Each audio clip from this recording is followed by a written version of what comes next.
Noong unang panahon, sa isang maliit na bayan naninirahan ng magkapatid na sina Harry at Sally. Si Harry ay napakakulit at ang atin niyang si Sally ay matalino, pero medyo makakalimutin. Mahirap lang sila, madalas ay wala silang makain. Hirap silang matulog sa gabi dahil kumakalam ang tiyan nila.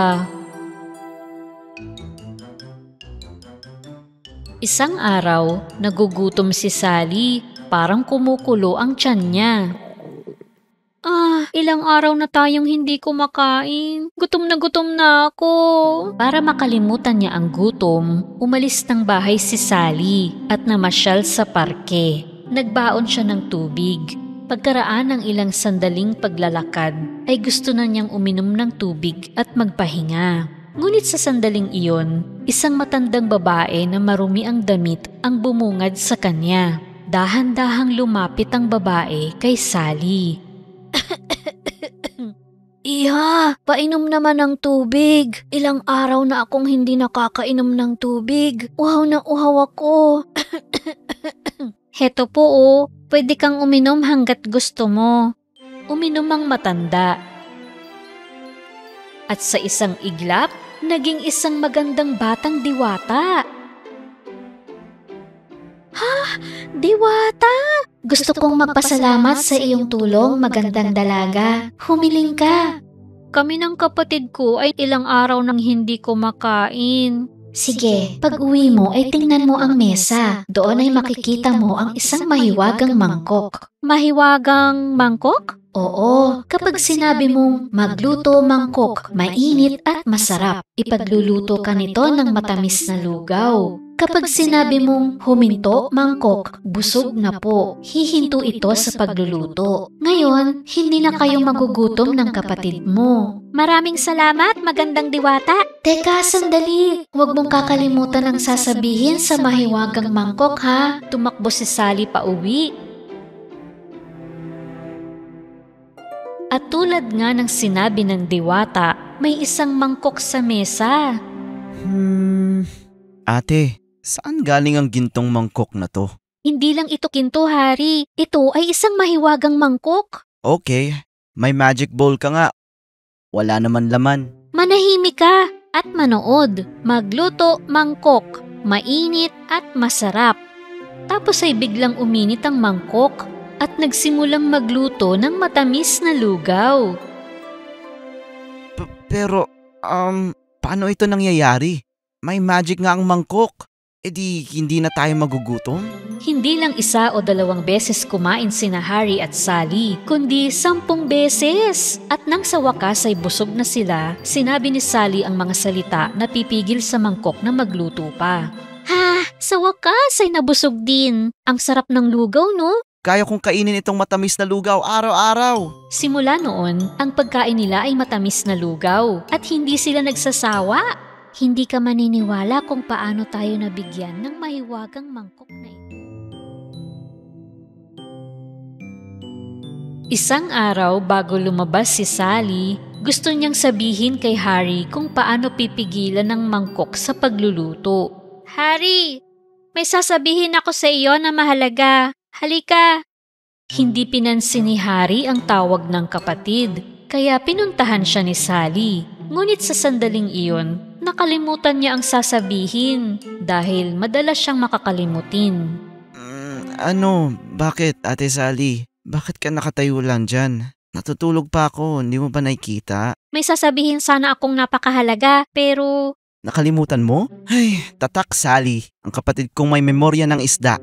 Huwag kang ang mang-asar dyan. Sige na, aalis na ako. Nasa labas na siya nang maalala ni Sally ang sasabihin sa kapatid. Ay, naalala ko na. Ituturo ko kung paano patigilin ng mahiwagang mangkok. Pero hindi naman siguro yun gigising agad hanggang sa makauwi ako. At yun na nga, nagising si Harry habang wala siya. Bumangon sa kama at pumunta sa mesa dahil nagugutom siya. Magluto mangkok, mainit at masarap. Nagsimulang uminit ang mahiwagang mangkok. Amoy matamis na lugaw na naman ang bahay nila.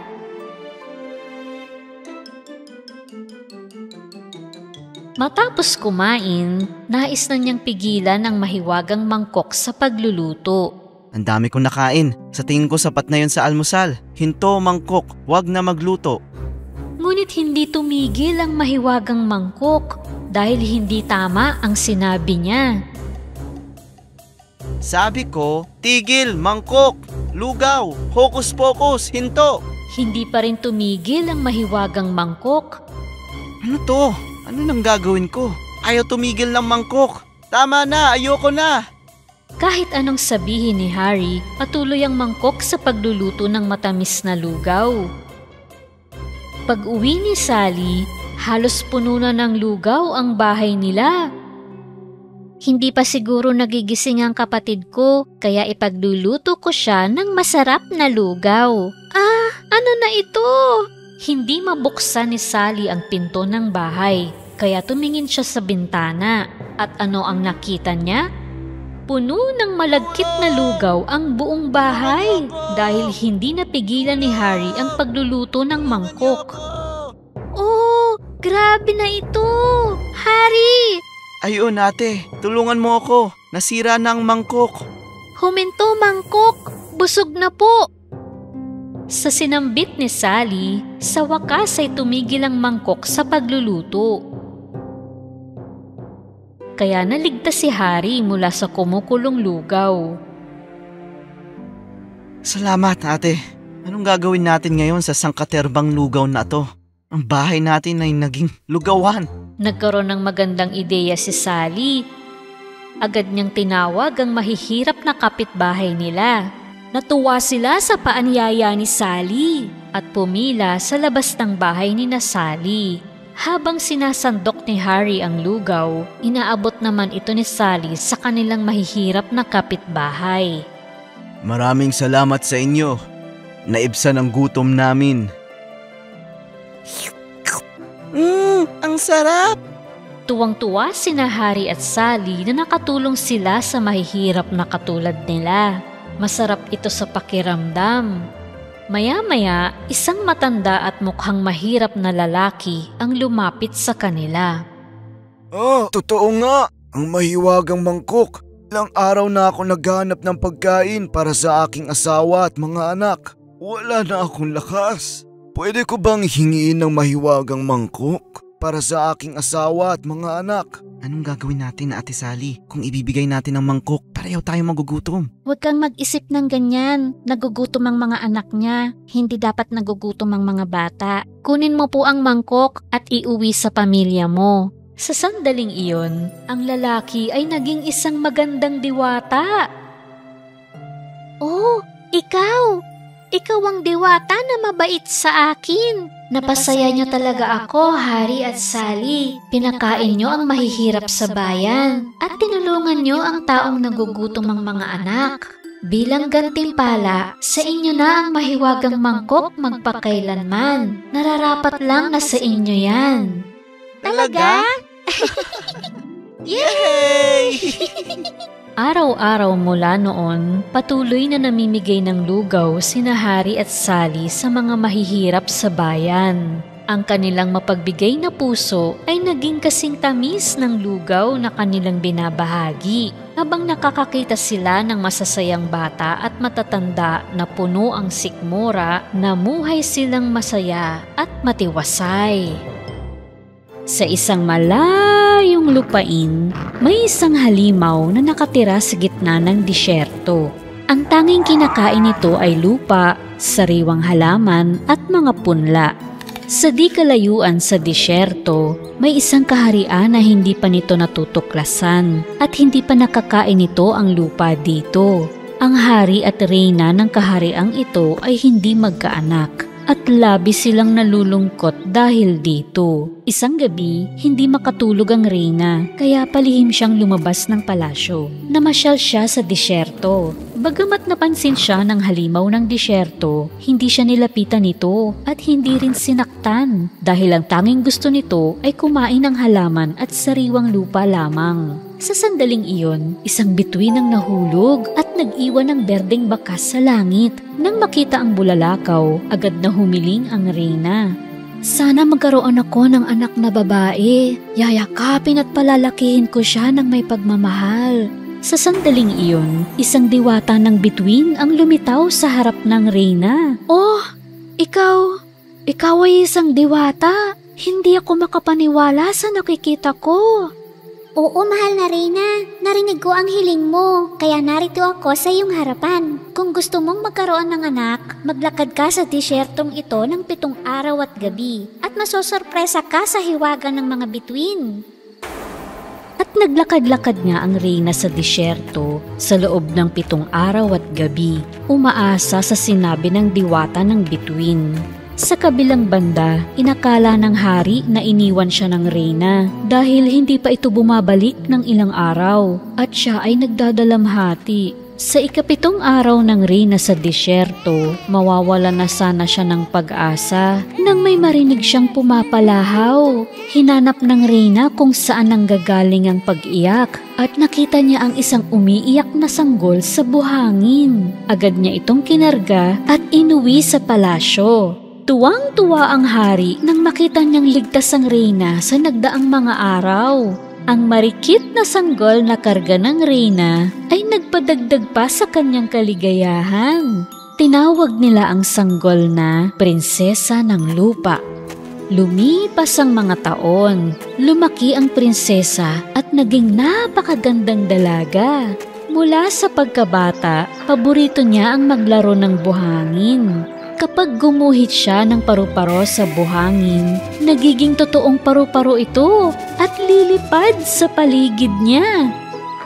O kapag gumuhit siya ng bulaklak, nagiging totoong bulaklak at napakabango pa. Ang tanging tao na nakakaalam na ang prinsesa ng lupa ay may mahiwagang kapangyarihan ay ang kanyang amang hari. Pero hindi niya ito pinagsasabi kahit kanino upang walang masamang mangyari sa anak.